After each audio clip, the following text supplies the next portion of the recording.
Good morning. My name is Dr. Abraham Orozco, and I'm a family physician here at the Centers for Family Health. And I'm here this morning to introduce the topic of one of the most common medical syndromes I face on a daily basis, and that is the syndrome of diabetes mellitus. Now, diabetes mellitus has a classification of two types. There is type 1 diabetes and type 2 diabetes. Type 1 is basically a syndrome in which the pancreatic cells that produce insulin are almost completely wiped out. Type 2 is usually a dysfunction of these cells, and these cells are no longer able to produce the insulin that is effective in reducing glucose in the plasma. The etiology, or the reasons for having type 1 diabetes, are usually immune-mediated. In other words, your immune system or your body's defenses attacks the pancreas itself. And so the cells that produce insulin are no longer able to produce insulin. In type 2, the reason people get diabetes is usually a weight-related or genetically related issue.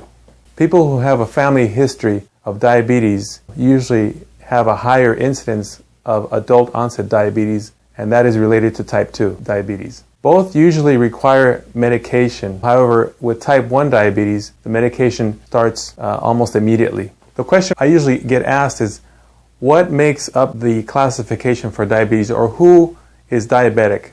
How does one know they have diabetes? Most people don't have symptoms when they come in to see the doctor's office, and some of these symptoms are very subtle.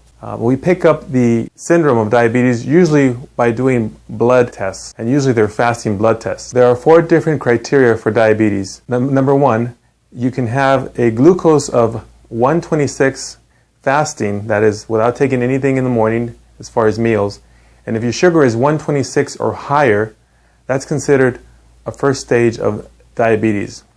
Number 2, there's a protein marker called hemoglobin A1C, which is a protein that measures a 3-month interval of your past glucose averages. And if that hemoglobin A1C is considered at 6.6% or higher, then the person is considered to have diabetes. Number 3, if you have symptoms of diabetes, the classic ones being excessive weight loss, rapid weight loss, excessive thirst, or excessive urination, blurry vision, headaches, dizziness, fatigue, any of those symptoms along with a random blood glucose of 200, then that person is considered to be diabetic.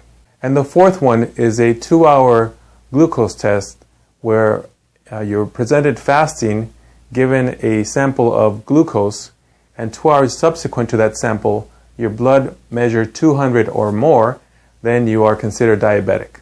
One other note as far as screening for diabetes, the American Diabetic Association recommends that individuals 45 years or older and who have a body mass index of 25 or higher, they recommend that they usually be screened every 3 years at the very least, so that we can pick up diabetes, especially when there are no symptoms. Or of course, patients should be screened earlier in their years if there's a strong family history of diabetes.